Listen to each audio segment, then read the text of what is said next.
Nous n'avons rien à cacher. Rien. Merci, monsieur le ministre. Baisser les taxes et pour les stocks, c'est vous qui avez déclaré que vous avez fait ça. Enfin... Quand vous prenez la parole, c'est un mélange d'imperfections, d'inexactitudes, de mensonges et de divisions. Vous racontez une fois de plus n'importe quoi. L'État s'en mettrait plein les poches depuis 1975, en 75, en 79, en 90, en 2003, en 2007, en 2022, et ce sera le cas en 2026. Évidemment, un choc pétrolier n'est pas une bonne nouvelle pour les comptes de l'État, je le regrette. Mais oui, ça se traduit systématiquement par une dégradation, parce que vous le savez, évidemment, les dépenses sociales augmentent et les impôts n'augmentent pas.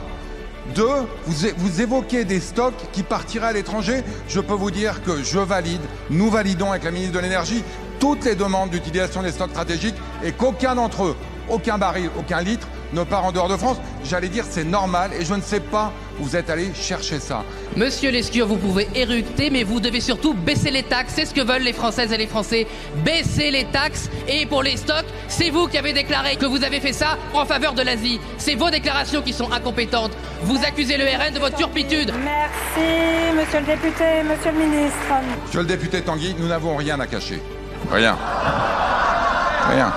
Et j'en profite pour annoncer que le ministre des Comptes publics, David Amiel, va mettre en place dans les prochains jours un observatoire de la crise et de leur impact sur les finances publiques et que dès le 21 avril prochain, monsieur Tanguy...